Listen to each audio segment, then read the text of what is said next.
welcome to another edition of the Snow the Wonder Cat Show. Today is, what is today?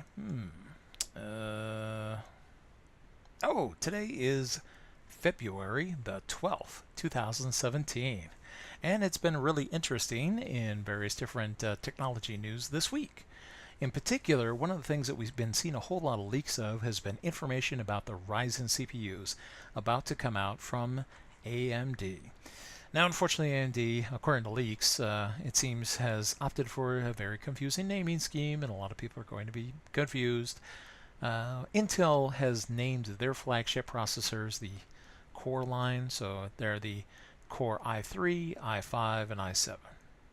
So the Ryzen CPUs, what are they? They're the R3, R5, and R7. Yeah, people are totally not going to be confused, right? And just like their Intel counterparts, they have, multi-digit numbers at the end of those designators to indicate individual processors within those product lines. So the very first and bottom of the line will be the R3 1100, and then the R3 1100 Pro, R3 1200 Pro, and R3 1200X. What's significant about the R3 tier is these are quad-core processors, and they have one thread per core. So they don't have, Intel's version, of technology, which is called hyperthreading. However, once you move up to the R5 series, that changes. So the R5 1300, R5 Pro 1300, the R5 Pro 1400, R5 1400X, all of these are quad-core CPUs also, but they have 2 threads per core. So AMD has a technology similar to Intel's hyperthreading, where they can, get 2 logical cores on 1 physical core. Now here's the confusing part. We're still in the R5 series, but starting with the R5 1500, going on to the R5 Pro 1500, R5 Pro 1600, and the R5 1600X. These are all hexacore processors, so they have 6 cores, and they all have 2 threads per core, so you get 12 logical cores. I don't know why they would do that. Personally, I would have chosen a different number to denote that break from 4 cores to 6 cores.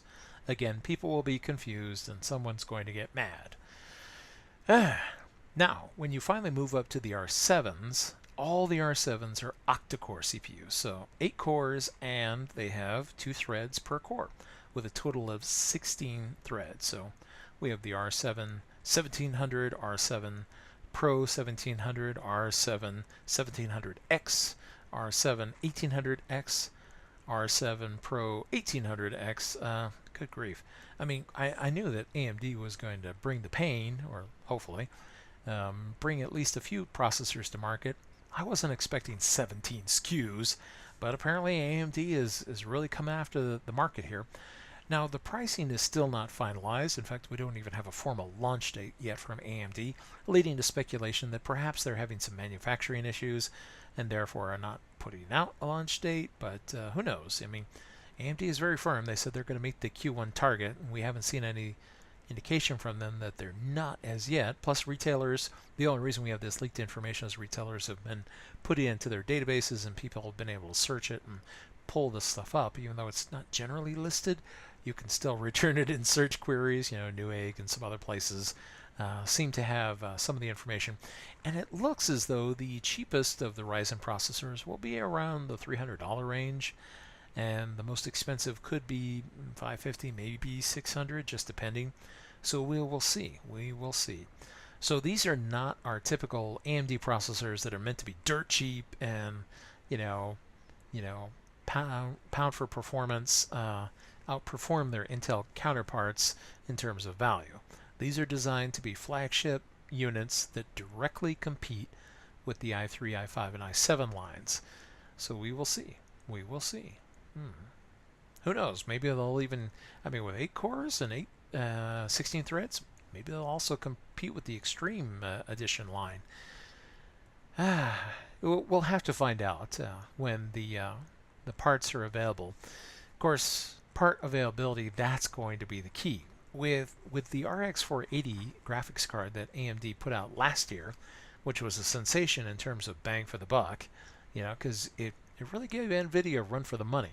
You got great performance and a really cheap price compared to its competitor. So, well, the darn thing was sold out for months. And so I'm going to boldly predict that if Ryzen is only half of what we're actually being, it's being hyped up to be, I'm going to predict that all the Ryzen chips will be sold out for 6 months. Yeah, you heard it here first. Everybody's going to want one of these things. I mean, I could tell you from my own personal experience, I'm still rocking Haswell gear because, I looked at, Skylake and now Kaby Lake, and I'm like, there's not that much of a bump in performance. Intel will claim 30% from one generation to the other, but it'll be some synthetic benchmark. And when you actually use it, you're like, this doesn't feel very much faster. What did I pay all this money for? So, for me, a 4790K is, an i7 is still good enough. But I've been thinking about what the future will hold. And if I could get 8 cores and 16 threads, I'm thinking R7. I'm thinking Ryzen. So, will the AM4 platform be the new be-all, end-all? Well, a lot of people are saying, well, it's all just hype and we don't have anything. Well, here's an indicator. Intel apparently doesn't seem to think it's hype. And the reason I say that is because Kaby Lake came out last month, January 2017. Here we are in February 2017. And Intel is already talking about Cannon Lake, their next generation, coming out soon. Maybe accelerated. And they're also talking about SKUs of Kaby Lake being revised and released in a hurry. So I'm going to take a wild guess and say that they got a hold of a Ryzen chip or two, and someone's like, are you kidding me? Are you kidding me? AMD did this? This thing was in development for 5 years, the Ryzen technology. And I have a feeling that AMD may have pulled off something that Intel was not expecting. They've had market dominance in the high-end platform for about 10 years. So they've had no reason to worry. I mean, they're still selling these Broadwell E processors, and they're like, well, if you want to have 8 cores and 16 threads, you got to pay us $1,000 for this 3-year-old, processor design. Good grief. And it's time for some fresh blood. And plus, AMD's had their back against the wall. They've been running low on cash and having some other problems.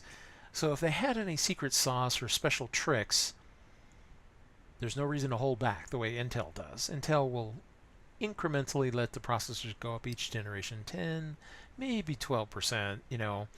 AMD's like, dude, we need market share. Let's go crazy. Double the cores, double the threads, and half the price. I mean, 8 cores and 16 threads for $500? I don't know. I mean, if these cores, generally AMD has had an issue where their core-to-core performance against Intel was not at the same level. They might only have, 60% of the performance, or maybe 70 of, core-to-core with Intel. But even if it was 60 or 70, and they have double the cores for multi-threaded applications, and for example, this video was encoded with Handbrake. I use that a lot for all of my videos. 8 cores and 16 threads. Very, very, very attractive for anybody who does any kind of CPU thing. All your recording, that's all done with the CPU. All kinds of good stuff. Yeah. Ryzen sounds very attractive. Hopefully, Ryzen is not baloney. But we saw the RX 480 last year, and it did all the things that AMD said it was going to do. So fingers crossed. Intel believes something is coming. They're revising Kaby Lake for a reason after it's only been out a month. So somebody is concerned. We will see. We will see. Speaking of other things at Intel, Intel announced this week that they will be building a new semiconductor fabrication facility, and it will be located in Arizona, and it should employ 3,000 people. So this was welcome news, especially with the way the technology job market has been. And this new fab will concentrate on producing 7 nanometer processors. So Should be interesting to see what it is that comes off of there. Intel has not specified exactly which type of chips will be produced there. I mean, most consumers see their big flagship lines for PCs, but Intel produces all kinds of chips, for all types of different industries. So potentially anything could come out of this fab. So we'll have to see what will be coming. But their chief executive, Brian Krzanich, mentioned that it will be a $7 billion investment for Intel, and they are looking forward to putting this up here in North America. Meanwhile, over at Apple, Apple, what is always going on with Apple? It's usually bad news. Well, today is no different. Apple likes to tout that their stuff is secure and it's so much better in terms of security and blah blah blah blah. Well, this week, people who use the Safari web browser, and then one day they're like, I don't know if I want to see my web history, and they delete it, and it disappears from their device, and surprise, it's still in iCloud. Yes, Apple has been found to still be retaining the history of Safari browsers in iCloud. It doesn't tell the device, and it's easily recoverable, by the way. Apple claims this is totally an oversight, right? Yeah, sure it is. Now that people found it, totally an oversight. Couldn't be any reason why we would want to gather up all of their history and maybe sell it to somebody. It's very creepy. Ugh. I don't know, if you ever want any tips on iCloud security, you should look up that poor gal who starred in the Mockingjay movies, uploaded new pictures of herself into iCloud and then was shocked when it was hacked, and now her pictures are all over the internet for free. The funny thing is her biggest lament is that people have nude photos of me and I'm not being paid for them. And I was like, wow, that's some priorities for you, huh? Speaking of creepy news, Microsoft, not to be outdone, has an update for Cortana that is coming, if it's not out already.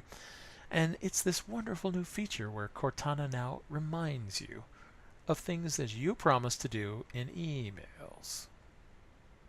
So Cortana reads all your emails. I'm just stoked about that. Boy. Of course, this is a Windows 10 feature since Cortana is standard with Windows 10 and you can't turn it off. Piece of garbage. So it'll be reading all those emails and sending you alerts. Of course, my question is how does Cortana know when you've actually done one of the things you committed to do? To know whether or not to remind you? Oh, well. Microsoft, of course, initially is rolling this out for Windows 10, but they said that in the coming weeks that it will also be available, oh boy, be still my heart, for iOS and Android. Yep. If you installed Windows 10, you asked for it. All right, not to be outdone, Google, which is the happy, plucky little company, or they used to be, whose original motto was, do no evil. Well, now they do entirely the opposite. So the Chrome 46 update has come out, and, it was put out at the end of January, and Google was so happy to remind people that it would be, protecting them from, bad sites by flagging them and, keeping your browser from, going to these non-HTTPS sites. Oh, Google only cares about our safety and security and privacy, right? Oh, by the way, that same update for Chrome 56 added a new API that allows websites to sniff Bluetooth devices on your network. Well, or within range of your computer, since Bluetooth is a peer-to-peer thing.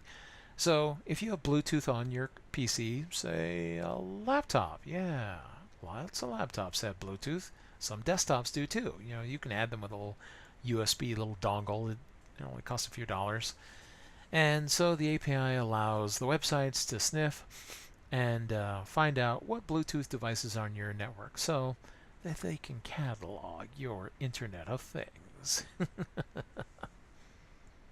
Is there any legitimate reason why some website needs to know what Bluetooth devices I have in my house? Evil. Just pure evil. Alright, well, don't use Chrome. Just saying. Alright, speaking of evil, or at least a company synonymous with ill will? Comcast. Oh, everybody loves Comcast. Comcast loves to tout that they are the, I know, stop, try not to laugh, that they deliver the fastest internet in America and the fastest in-home Wi-Fi. Independent results seem to dispute this claim, and it's this is not coming from just anybody.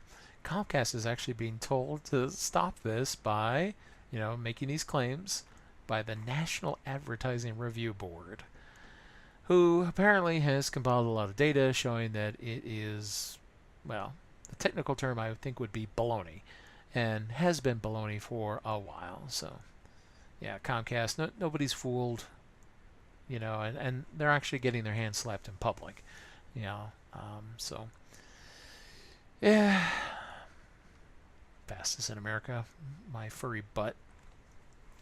Meanwhile, speaking of internet fun, Verizon. Oh boy.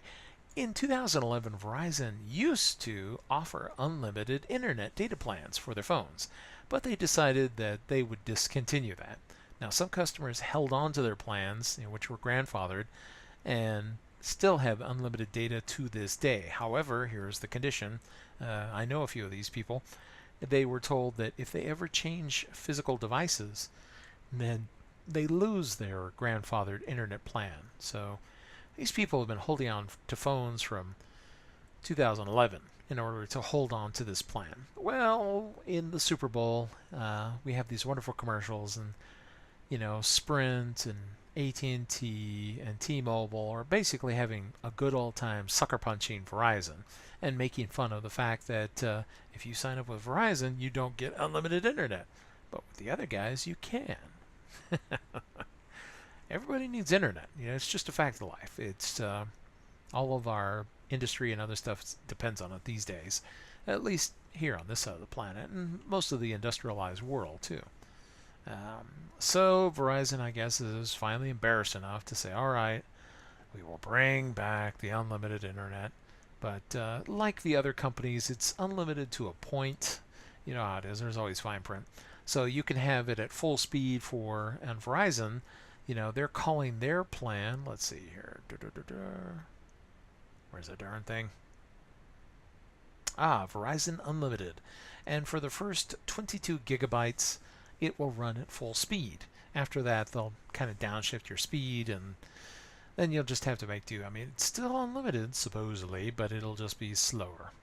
Now, Sprint, on the other hand, offers you 23 gigabytes before they downshift you, and T-Mobile will go even higher at 26, but AT&T is 22, the same as Ryzen. Of course, neither one of them have like the most stellar customer service, so it doesn't surprise me that they'd match each other and not want to match the other guys. Oh well. So we'll see. We will see. Supposedly, this new change in their plans goes live tomorrow. I'm eagerly anticipating all the people who say, oh no, there's a fine print in there and I didn't get unlimited like they said they would. There's usually some kind of nonsense in there. Unlimited should just mean unlimited. If it's unlimited and there's 15 pages of service agreement conditions written by a lawyer, it's not unlimited, no matter what they tell you. Oh well. Meanwhile, speaking of lawyers and other fun things, the European Union has crafted legislation to force Netflix to stop geo-blocking people. Oh yes. Last year, Netflix went hardcore with coming up with blacklists to stop people from using VPNs. Why? Well, they like to lock people down to a specific country because in Netflix's opinion, there's no reason that you should want to watch Netflix from any place other than the home country in which your official residence is. Well, that's kind of a problem in the European Union, where you have all these countries that have open borders and allow people to go back and forth with no problems. So you're still in the EU, but then you find yourself geo-blocked. So a lot of Europeans are very pragmatic people, and they're like, you know what? It's the cost of doing business. I'll get a VPN connection back to my home country, and tunnel home, and then watch Netflix that way. Well, now Netflix blacklisted the VPNs. So a lot of people are legitimately upset. They're paying for access to media. They're still within the boundaries of the EU itself, which is sort of like one big country. And then they find the stuff that they paid for is being blocked, which is legitimately wrong. So, thankfully, the European Union has decided to force Netflix to stop doing that. So, all of our friends in the EU can look forward to that restriction being lifted very soon. Although, let's see, if Britain goes forward with their Brexit, well, they'll probably be geo-blocked because they won't be part of the EU anymore. Bummer. Well, Scotland will, if they're sticking with the EU the way they're claiming that they are. Now, in other interesting news regarding entertainment, E3, which has been kind of fading in terms of relevance, we've been seeing where big gaming companies have been skipping going to E3 because there seemed to be less and less press interest. So E3 tried an experiment last year where they added the ability for some members of the public to go ahead and come in. As long as you had like a blog or some kind of, they'd say, well, you're sort of press, like crazy digital cats on YouTube. I could go to E3. Well, now everybody can go to E3. So apparently the E3 needs people to show up. And so they have tickets set aside for anybody who wants to go to E3. The tickets start at $250 a person. However, if you order in advance, they're $150. That's probably because they don't want to have any unsold tickets. They want to fill this event up and be relevant again and get the big companies to show up. Yeah. Yeah, I can see that happening. So we'll see. We'll see whether or not the E3 gaming event remains personally. Penny Arcade Expo is a lot more fun. So, speaking of gaming and entertainment news, the World of Warcraft is back in the news. Mostly because for the last 2 years, the World of Warcraft has allowed people to pay for their subscriptions with video game gold. How does this work? Well, somebody buys a token, and they pay more than the price of a monthly subscription for it. So a month of World of Warcraft might be $15, but they sell the token for a month of access for $20. So the person who buys that token puts it on an in-game auction house, and other players are able to buy it for in-game gold.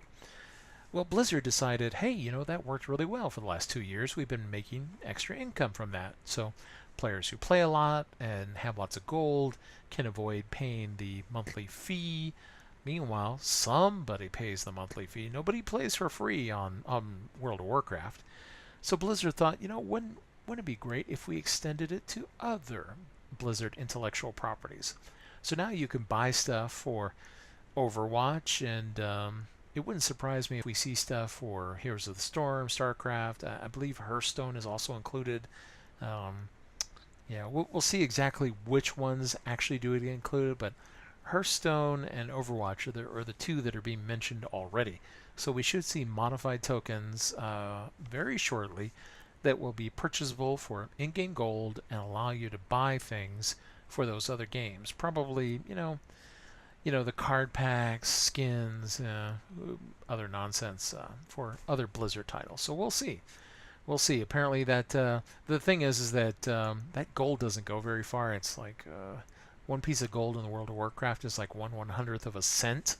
So you better be grinding, if you're planning on, paying for all your stuff this way. It's possible. It is possible, especially high-level players. They have automated ways they can make piles of gold. But I just never seem to be able to do it myself. In other entertainment-related news, did you ever own a PC with a DVD drive back in, the 90s? If you did, there's a class action lawsuit that will allow you to collect a check. Yes. Now, the allegations in the lawsuit is that various entertainment companies apparently colluded to keep the prices of these drives artificially high, and therefore customers were injured. And so there's a class action lawsuit, but you have to be in several states. And in fact, the list of states are Arizona, California, the District of Columbia, Florida, Hawaii, Kansas, Maine, Massachusetts, Michigan, Minnesota, Missouri, Montana, Nebraska, Nevada, New Hampshire, New Mexico, New York, North Carolina, Oregon, Tennessee, Utah, Vermont, West Virginia, or Wisconsin. And if you're in any of those states and you had a computer back in the 90s, you qualify potentially for a check. And how much? $10. Oh boy.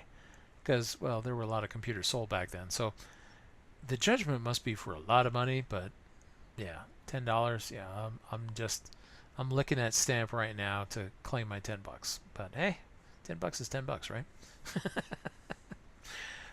In other entertainment news, Samsung. Oh, Samsung. What is it that just keeps going on with Samsung? Well, we heard about Samsung's Note 7 fiasco where all the phones would blow up. And in fact, it was so embarrassing that the Samsung was banned from North America and banned from all airline flights in North America.